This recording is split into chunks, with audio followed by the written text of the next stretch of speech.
정치권 동향을 대기자의 시선으로 짚어보는 목요 정치클럽 기자 대기자 시간입니다. 오늘도 최병묵 전 TV조선 해설위원, 성환용 한겨레신문 선임 기자 두 분과 함께하겠습니다. 어서 오십시오. 반갑습니다. 네, 안녕하세요. 네, 오늘은 최 위원님께서 발제해 오셨죠? 네, 지금 여야 간에 쟁점 현안들이 대단히 많은데요. 우선 대통령 탄핵 청문회를 놓고 이제 공방을 벌이고 있고요. 네. 그다음에 해병대원 순직 사건과 관련해서 임성근 전 사단장에 대한 그 경찰 조사 결과 이제 무혐의 처분을 한 부분이 논란이 되고 있습니다. 이 두 가지를 얘기를 나눠보겠습니다. 네. 야당이 단독으로 의결한 윤 대통령 탄핵 청문회를 두고 여야 공방이 가열됐습니다. 국민의힘은 위헌이고 위법이라고 주장을 했고, 반면에 민주당은 적법 절차였고 증인들이 만약에 출석하지 않으면 즉각 법적 조치할 것이라고 밝혔습니다. 이 위법 여부와 즉각 법적 조치, 그리고 이제 증인 출석 문제, 좀 이거 어떻게 봐야 될지 성 기자님부터 좀 들어볼까요? 예, 이게 대통령 탄핵 청문회라기보다도요, 명칭을 좀 정확하게 써야 될 것 같아요. 네.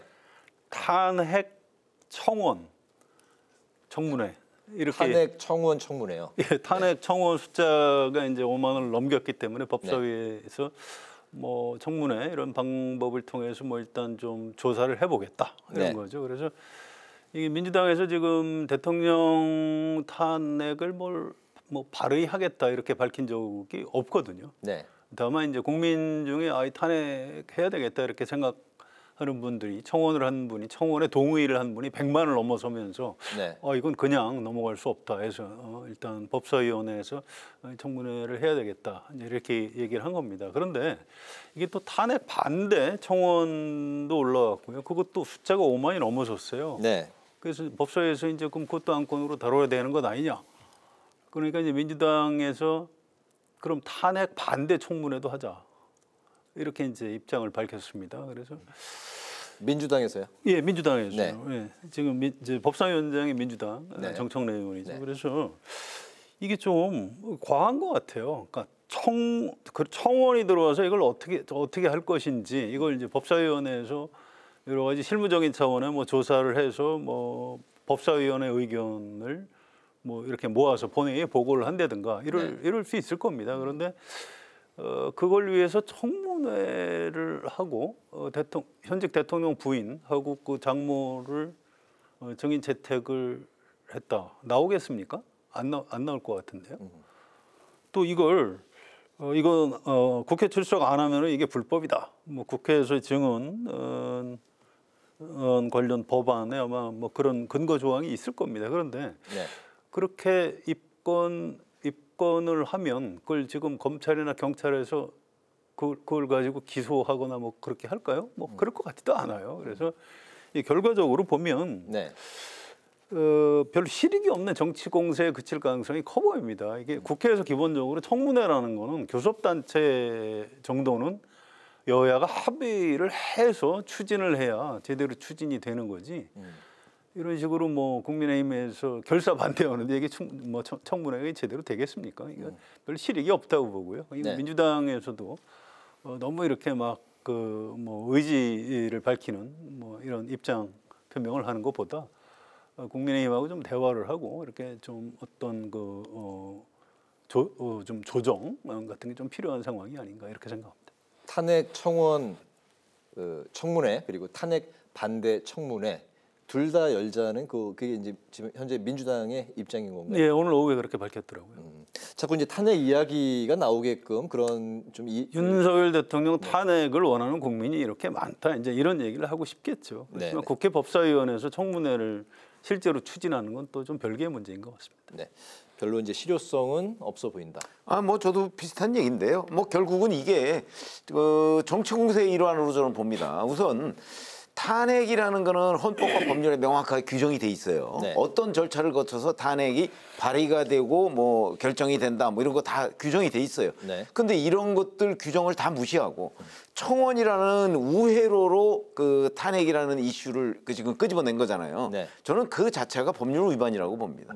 법에 규정된 바가 있고, 그다음에 또 청원법에 보면 어차피 수사와 재판하고 연관된 사항은 청원을 받아들여서는 안 돼요. 근데 그거를 지금 국회에서 어찌 보면 일방적으로 해석해서 청원을 받아들인 거 아니겠어요?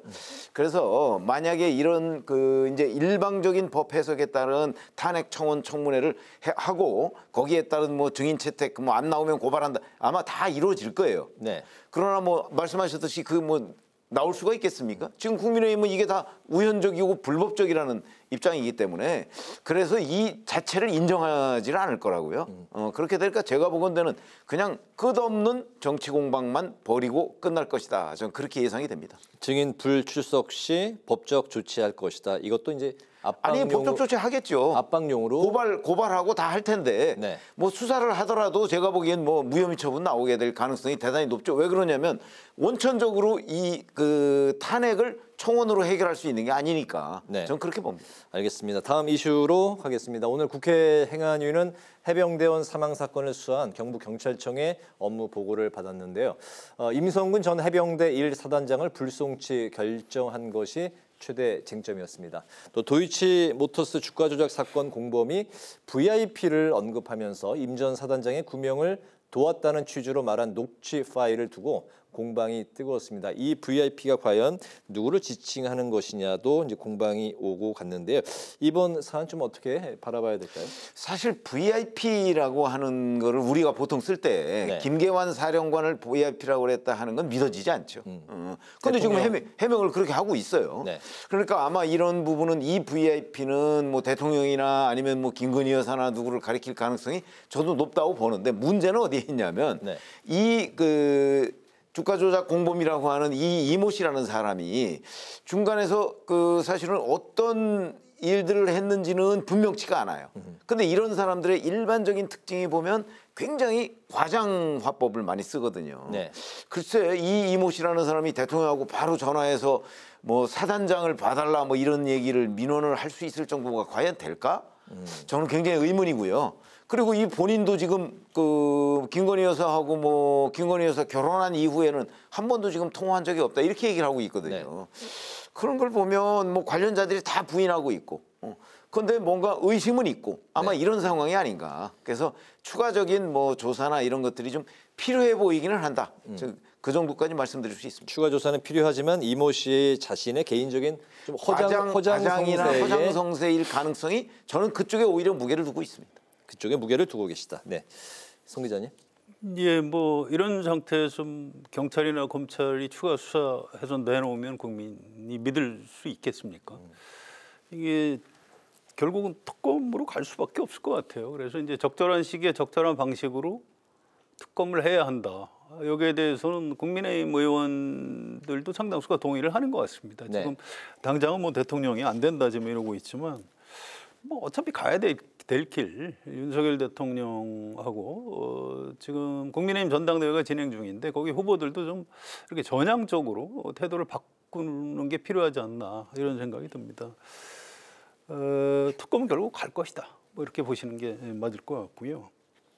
한 가지 이게 이제 이 임성근 사단장을 뭐 경찰이 무혐의 처분 네. 뭐 한 것에 대해서 이제 민주당 쪽에서 이게 뭐 대통령 경로했으니까 눈치 본 것 아니냐 이제 이런 발언들을 민주당 의원들이 하고 있는데 네.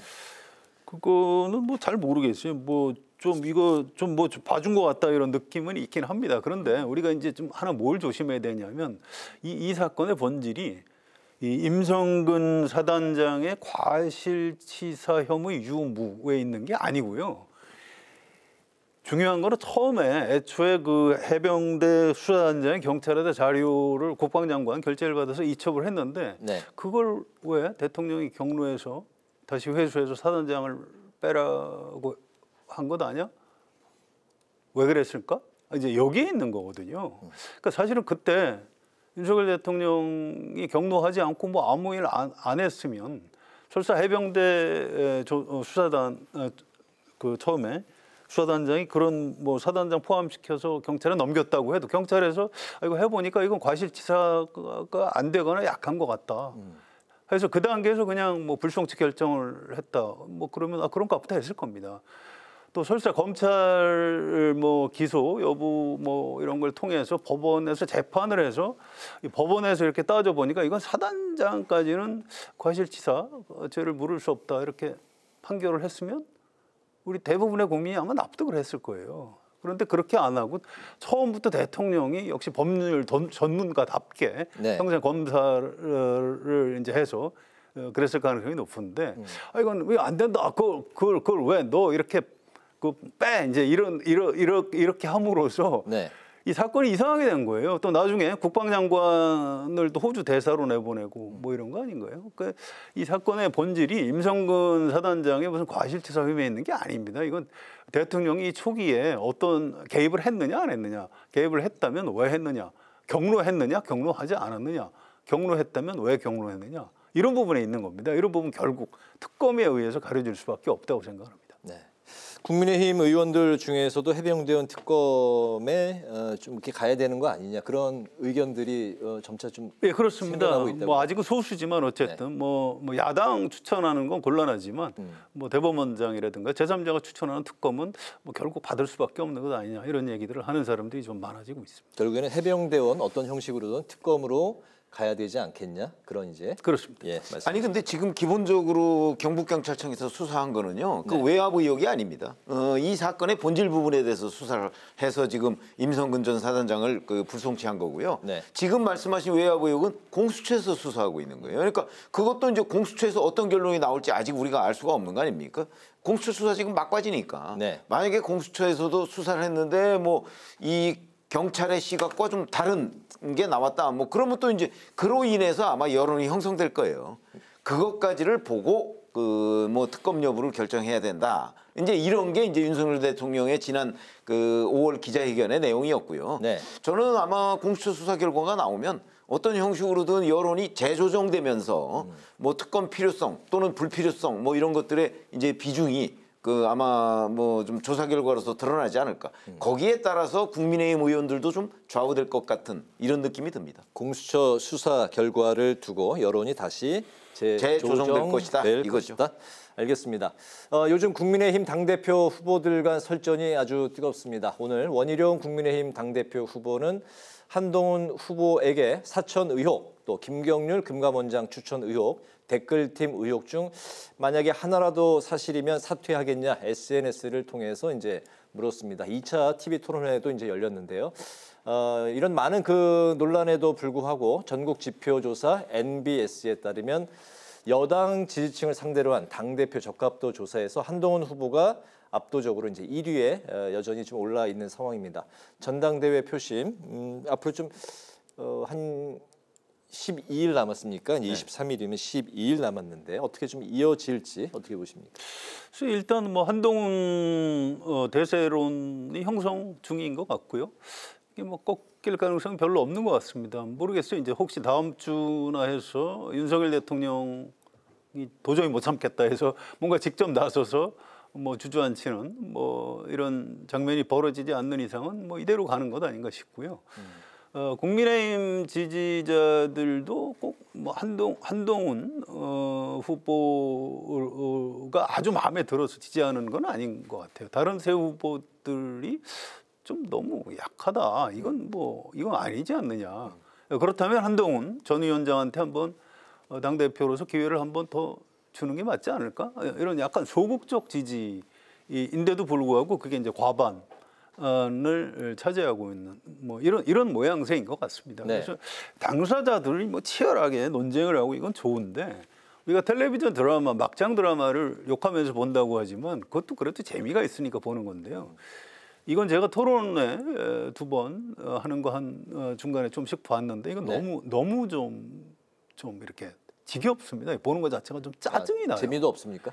이거 재미도 없어요. 그러면 지금 흥행에 성공하고 있다는 거에는 반대인 것 같습니다. 이게 막 소리만 지르고 뭐 별로 중요하지도 않은 뭐 얘기들을 하고 있고요. 무슨 옛날 사법연수원 때 무슨 노상방뇨를 한 뭐 그런 것까지 끄집어내서 상대방을 비방하고 이거 왜들 이러는지 전 도저히 이해하기가 어려운 그런 상황입니다. 굉장히 설전이 굉장히 강도 높게 오고 가고 있고 그렇지만은 흥행 면에서는 성공하고 있다. 뭐 이런 저는 조금 전에 말씀하셨듯이 무슨 뭐 불륜 막장 드라마 뭐 이런 것들을 이제 욕하면서 본다고 하잖아요. 네. 저는 이제 국민의힘 지지층뿐만 아니고 그 약간의 중도층도 지금 대표 경선이 뭔가 상당히 치열하게 전개되고 있구나 하는 정도의 관심은 충분히 끌고 있다고 저는 생각을 합니다. 네. 왜냐하면 역대 국민의힘 계열의 이 경선이요, 지금처럼 치열한 적이 과거 그 이명박 후보와 박근혜 후보 때 그건 대선 후보 경선이었잖아요. 네. 그때 빼놓고서는 별로 없었거든요. 그런 의미에서 저는 이제 관심을 끄는 데는 성공했는데 이제 그게 선을 넘었느냐 뭐 이런 거는 각자의 판단이 다르다고 보는데 네. 저는 뭐 정무적 역량을 검증하는데 이 정도는 그 서로 그 이제 공격을 할 수 있다 이렇게 보고요. 네. 오히려 이제 그 경선이 끝난 뒤의 그 화합적 조치 뭐 이런 것들이 이제 대단히 중요하겠죠. 그건 이제 대표가 된 다음에 그 대표의 역량 뭐 이런 거하고도 연결돼 있는 얘기인데 네. 뭐 이 정도 선이면 국민의힘 계열의 대표 경선으로서는 비교적 국민들의 주목도를 높였다 저는 이렇게 보는 입장입니다. 네. 그 TV 토론 말씀하십시오. 국민의힘 이 당원들이나 지지자들이 조금 안 됐다는 생각이 들어요. 왜 그렇죠? 이게 그 한동훈 후보는 지난 총선 끝난 직후에 이번 총선 3패 책임은 100% 저한테 있습니다. 그러니까 기자가 윤석열 대통령 때문에 진 거 아닙니까? 아닙니다. 저한테 100% 있습니다. 이렇게 얘기를 했습니다. 그게 네. 사실이든 아니든 본인이 그렇게 얘기를 해놓고, 온전히 내 책임이다. 예, 그렇게 얘기를 해놓고 지금 다시 나온 것 자체가 좀 이상하고요. 그렇다고 무슨 원희룡 전 장관도 그러니까 윤석열 대통령이 나가라고 해서 나간 것처럼 지금 다들 그렇게 알고 있고요. 뭐 본인도 그런 뉘앙스를 풍기고 있고. 그러니까 이제 그 비판하는 사람들은 뭐 한동훈 후보는 윤석열 대통령 기준으로 보면 배신자, 또 원희룡 후보는 뭐 기회주의자, 뭐 이런 식으로 욕들을 하더라고요. 그래서 이게 별로 그 선택의 여지가 없는 이런 상황에서 대표를 뽑아야 되는 뭐 좀 딱한 처지에 있는 것 같다. 뭐 이런 관전평을 제가 하고 싶습니다. TV 토론 이제 보셨는데 만약에 그 어쨌든 순위를 좀 매겨 본다면은 어떻게 보고 계십니까? 네 분 다 낙제점이라고 생각합니다. 다 비슷합니까? 예, 안 좋은 점수를 비슷합니까? 그렇습니다. 네. 최 의원님은요? 아니 그러나 한 명이 나와서 독주하고 사실상 확정된 전당대회보다는 훨씬 나은 거 아닌가요? 저는 그냥 관전자의 입장에서 보면 그렇게 생각을 하고요. 네. 국민의힘에서 지금 현재 순위를 본다면 물론 선거인단은 조금 다릅니다. 일반 여론조사하고 네. 뭐 그렇더라도 이제 너무 네거티브 캠페인을 많이 해서 원희룡 후보가 좀 손해를 보는 것 같고요. 그리고 한동훈 후보가 뭐 1차에서 뭐 당선이 될지 2차에서 당선이 될지 모르지만 네. 뭐 당선 가능성이 높아지는 건 뭐 맞는 것 같고 이제 2위가 나경원이냐 원희룡이냐 했는데 뭐 최근에 그 원희룡 후보가 좀 그 실점을 하는 바람에 네. 오히려 나경원 후보의 가능성이 좀 높아진 것 아닌가 뭐 이렇게 판단이 됩니다. 아, 그렇군요. 알겠습니다. 1위 한동훈, 2위 나경원 이렇게 이제 표가 네. 나올 걸로 예상을 하신다는 말씀. 네, 알겠습니다. 문자 중 댓글팀을 언급한 게 또 다른 쟁점이 지금 되고 있습니다. 그 이제 댓글팀 언급 그 내용을 제가 잠깐 읽어보면 요 며칠 제가 댓글팀을 활용하여 위원장님과 주변에 대한 비방을 시킨다는 얘기를 들었습니다. 바로 이제 이 내용인데요. 이게 이제 쟁점이 되고 있습니다. 김 여사가 운영한 댓글팀이 있었는지에 대해서 다양한 시각으로 이제 해석이 나오고 있는데 거기에 이제 장해찬 전 최고위원이 한동훈 후보가 장관 시절에 댓글팀이 있었다고 주장해서 논란입니다. TV 조선이 이제 주장한 그런 이제 그 내용인데요. 네. 한 후보는 사실 무근이란 그 입장인데 이번에 뭐 이 이슈, 이 쟁점은 좀 어떻게 좀 수습을 해야 될까요? 근데 이 댓글팀이라는 게요 정말 실체가 과연 있느냐 이런 것들이 굉장히 애매해요. 네. 우리 잘 아시지만 과거 드루킹 사건 때 특검을 통해서 겨우겨우 밝혀냈던 거 아닙니까? 그 댓글팀의 실체라는 거를. 네. 그렇기 때문에 이게 그냥 뭐 장해찬 전 최고위원이나 뭐 이런 사람들이 내가 뭐 어디서 문자 이렇게 받은 게 있습니다. 그거는 사실 그 한동훈 법무부 장관 시절에 뭐 대변인실이나 이런 데에서 그걸 관리했을 수도 있거든요.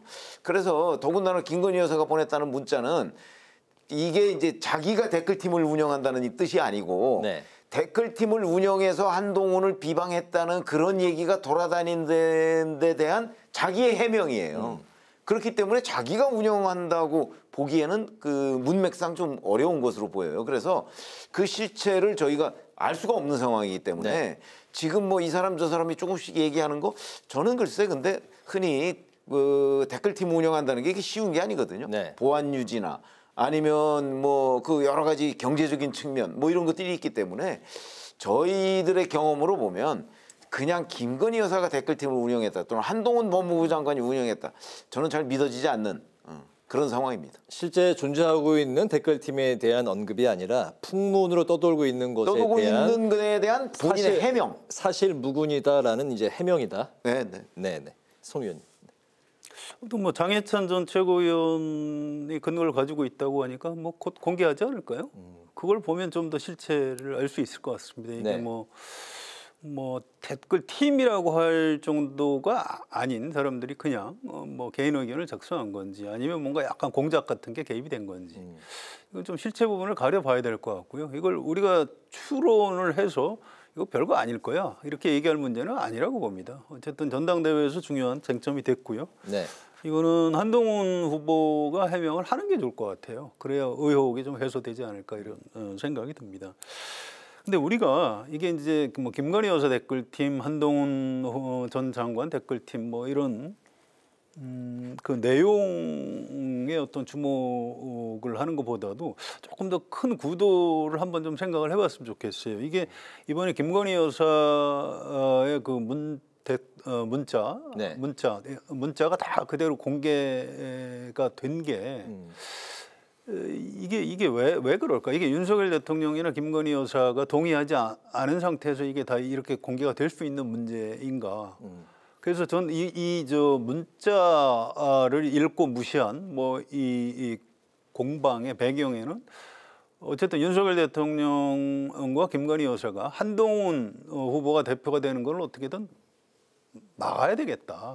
이 의지가 지금 관철이 되고 있는 것 아닌가 싶고요. 한동훈 후보가 이제 거기에 이제 저항을 하고 있고 또 국민의힘 지지층 중에 다수가 네. 그럼에도 불구하고 뭐 한동훈 후보가 대표를 하는 게 좋겠다고 지금 생각하고 있고 그러니까 현재 대통령이 현재 권력과 자기 이제 국민의힘 대표를 맡아서 자기 대통령이 될지도 모르는 한동훈 미래 권력과의 어떤 권력 투쟁 성격이 좀 들어있는 거 아닌가. 네. 그런 점도 좀 놓치지 않고 보는 게 필요할 것 같습니다. 문자 논란이 이제 처음 불거져 나왔던 김건희 여사의 당시 이제 그 총선 전에 한동훈 위원장에게 보냈던 그 문자 사과를 뭐 원하면 하겠다라는 그렇습니다. 그 논란 자체가 큰 그림이고요. 그걸 놓치면 안 된다. 이 말씀. 문자의 진정성에 대해서는 성 기자님께서는 어떻게? 뭐 그 읽어보면 그대로 할 수 있죠. 그게 조작된 게 아니라면 액면 그대로 받아들일 수 있는 것 아닙니까? 유인태 전 사무총장이 오늘 한 방송에서 이거는 마치 그 엄마를 보여주기 위한 그런 일기 같은 그런 뭐 느낌을 받았다. 글쎄요, 그분 느낌이고요. 저는 뭐 그냥 액면 그대로 해석하는 게 더 맞는 것 같습니다. 네, 최 의원님. 아니 그때부터 그럼 김건희 여사가 뭔가 이 한동훈 후보한테 한동훈 당시 비대위원장한테 나중에 이게 문제될 거를 대비해서 미리 그런 거를 그 에드벌룬성으로 이제 썼다는 얘기인데 글쎄 제가 보기에 그건 약간 음모설 아닌가요? 음모설이라고 보고요. 적어도 그 전문이 다 공개가 됐습니다. 5개의 문자. 그걸 보면 사과할 의향이 있었다는 건 의문의 여지가 없어 보이고요. 다만 이제 그 이후에 이제 주변에서 이거 사과하면 뭐 또 민주당이 더 물어뜯습니다. 뭐 이래서 이제 김건희 여사를 말리는 바람에 최종적으로 사과가 안 된 것 같은 아마 이런 느낌은 제가 갔는데 네. 그러나 적어도 문자가 있었던 1월 15일부터 25일 그 사이에 김건희 여사는 사과할 의향은 그걸 보면 그걸 뭐 다른 뭐 어떤 공작적 시각으로 좀 볼 건 아니라고 봅니다. 그럼 한동훈 그 현재 그 후보자가 말한 정말 그 사과에 대한 진정성이 있었다면 나한테 문자 보낸 거와 상관없이 내가 답을 안 했더라도 사과를 했을 것이다라는 거에는 그거는 아니죠. 네. 그거는 왜 그러냐면 당과의 소통 문제 아니겠습니까? 그 당시에 총선을 실질적으로 주도하고 지휘하고 있는 곳은 국민의힘입니다. 네. 그러니까 국민의힘과의 교감 속에서 그 만약에 진짜 사과를 하게 된다면 어떤 형식으로 사과를 하고 어떤 내용으로 하느냐는 건 당정 간에 충분히 얘기할 수 있는 거라고 봅니다. 저는 오히려 그 한동훈 당시 비대위원장이 김건희 여사가 사과를 만약에 안 하려고 하더라도 네. 그 대통령실하고 이런저런 교감을 통해서 사과를 하도록 만들어야 될 책무가 있었다고 보는 사람이거든요. 그런데 하물며 사과를 할 의향이 있는 사람 거를 그냥 무시한다? 있을 수 없는 정무적 판단이죠. 한동훈 위원장이 말한 공과 사의 구분. 그러니까 이제 그 김건희 여사한테 거기에 온 공과 사가 문자는 무슨 상관이 있습니까? 아무 상관이 없는 사적으로 거고요. 봤다는 건데요. 아니 그게 왜 사적인 채널이라고 보시죠? 사적으로 그동안에 뭐 문자 많이 주고받았잖아요. 그러니까 적어도 자기가 정말 공적 채널로 이걸 소통을 하고 싶었으면 그 문자에 그러면 그런 뜻이 있으시면 제가 공적인 채널을 통해서 한번 논의를 해보겠습니다. 그거 못하나요? 그게 사적인 채널이기 때문에 못한다? 그거는 전 지금 와서 변명이라고 생각합니다. 초만 없으시면 다음으로 넘어갈까요? 이 문제는 대략 뭐 어떤 어느 쪽을 지지하든 관계없이 대략 공감대가 형성이 돼 있는 것 같아요. 어떻게? 지금 최 의원 말씀이 맞는 얘기입니다. 그때 한동훈 위원장이 잘못했다 이렇게 보는 게 이제 다수 의견이고요. 또 그와 별개로 지금 이런 문자를 지금 공개해서 어쩌자는 거냐? 뭐 라는 비판은 전혀 별개로 또 존재를 하는 겁니다. 그래서 그 당시에 한동훈 위원장이 잘못했다고 생각을 하지만 이번 전당대회에서는 한동훈 위원장을 지지하겠다는 분들이 좀 더 많은 것 같습니다. 예, 문자 논란에 대해서 두 분이 이제 같은 인식을 갖고 계시는군요. 오늘 마지막 이슈는 민주당입니다. 어제 이재명 민주당 전 대표가 연임 도전을 공식화했습니다. 이 전 대표가 2년 전에 당대표 선거에서 얻었던 득표율이 77.7%였는데 이번에 그 득표율을 넘을 수 있을지, 또 김두관 전 의원이 얼마나 이제 그 판을 흔들고 득표를 가져갈 수 있을지가 이제 관심사입니다. 물론 이제 그 3파전으로 진행이 되고 있는데요. 마지막으로 두 분의 이야기, 생각 좀 짧게 들어볼까요? 예, 뭐 길게 드릴 말씀도 없어요. 대명 어차피 대표는 이재명. 이번에도 마찬가지입니다. 그래서 이걸 뭐 연임에 도전한다는 표현 자체가 좀 약간 좀 어색합니다. 도전이라는 글자 자체가요. 네. 그런 상황이고요. 2년 전에 77.7%였고 그 당시에 이제 상대가 박용진 의원이었죠. 그런데 이 김두관 전 의원의 어떤 정치적 비중을 보면 뭐 박용진 전 의원보다 오히려 뭐 조금 더 크면 컸지 적지 않습니다. 그래서 뭐 그 정도의 득표율 20% 20%대 이상 뭐 그 정도의 득표율은 뭐 얻을 것이다 이렇게 보는 분들이 좀 더 많은 것 같습니다. 그런데 다만 이제 최근에 여야 관계가 이제 악화되고요. 또 검찰에서 이재명 대표를 추가 기소하고 이렇게 재판을 4개나 받고 이렇게 되면서 민주당 당원들 중에 이재명 대표에 대해서 약간 좀 회의적이었던 분들도 야 이거 검찰이 너무하는 거 아니야? 이재명 대표를 좀 도와줘야 되는 것 아니야? 이제 이런 또 흐름이 있습니다. 네. 그래서 실제 득표율은 전당대회에서 뚜껑을 열어봐야 할 수 있을 것 같습니다. 알겠습니다. 김두관 전 의원의 이번에 그 출마는 약속 대련이 아니냐 뭐 그런 이야기도 전혀 그렇지 않습니다. 전혀 그렇지 않다. 예, 약속 대련 아니고요. 이거는 제가 좀 아는 사실이 있는데요. 이재명 대표 쪽에서 초기에 김두관 전 의원 출마 못하게 하려고 좀 했었어요. 이제 그게 이제 박지원 의원을 통해서 좀 공개되기도 했는데요. 네. 그런데 입장을 바꿨다고 합니다. 그렇게 하면 여러 가지 문제가 생기겠구나. 왜 이런 거기 출마를 때문에 못하게 할 생각? 뭐 여러 가지 효율성과 뭐 돈도 많이 들고 뭐 약간 말도 안 되는 이유로 좀 막으려고 했던 그런 흔적이 좀 있습니다. 그렇군요. 예, 진정성이 있는 약속 대련이 아니다. 네. 뭐 저도 별로 뭐 길게 얘기할 필요도 없고요. 여기 질문 중에 뭐 판을 흔들 수 있느냐 김두관이 그 질문 자체가 잘못됐다고 생각하는 사람이니까 판은 이미 다 확정이 됐습니다. 확고부동하다. 네. 그러면 다만 이제 그 77.7%라는 2년 전에 그 득표율을 넘을 것이냐. 그래서 저는 이번에 뭐 권리당원 비중 낮췄죠. 권리당원 비중을 높였죠. 그리고 대의원 비중을 낮추고 뭐 그다음에 여러 가지 뭐 총선 공천에 친명을 대거 등장시키고 뭐 이런 점으로 본다면 오히려 득표율이 지난번보다 높아질 것이다. 77.7%보다. 네. 저는 그렇게 판단합니다. 오늘의 한 줄 논평 듣겠습니다. 성 의원님부터 들어볼까요? 예, 지금 국민의힘 전당대회가 진행되고 있고요.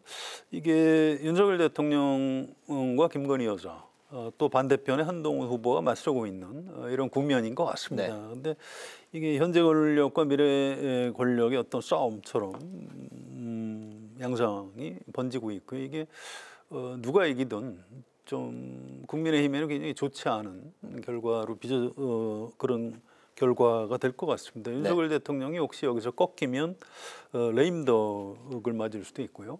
또 한동훈 후보가 그 패배하게 되면 국민의힘 의원들 중에 몇 분은 뭐 탈당을 할 위험성 같은 것도 좀 있는 것 아닌가 싶습니다. 그래서 오늘 이제 한 줄 논평은 승자 없는 고륙상쟁이라고 하겠습니다. 네, 최 의원님. 자, 뭐 민주당에서 검사 탄핵 뭐 얘기가 나왔었고요. 지금은 이제 대통령 탄핵 청원 청문회 얘기까지도 나오고 있습니다. 네. 아까 제가 말씀드렸지만 탄핵이라는 것은 헌법과 법률에 명확하게 규정이 돼 있기 때문에 그런 과정과 그런 절차를 통해서 진행돼야 되는 것이지 뭐 청원이나 아니면 다른 정치 공세성으로 쓰여서는 안 된다 하는 의미에서 제 한 줄 논평은 탄핵이 정치 도구로 쓰여서는 안 된다로 하겠습니다. 알겠습니다. 목요 정치클럽 기자 대기자, 지금까지 최병묵 전 TV조선 해설위원, 성환영 한겨레신문 선임기자 두 분과 함께 오늘의 전국 현안을 살펴봤습니다. 말씀 잘 들었습니다. 감사합니다.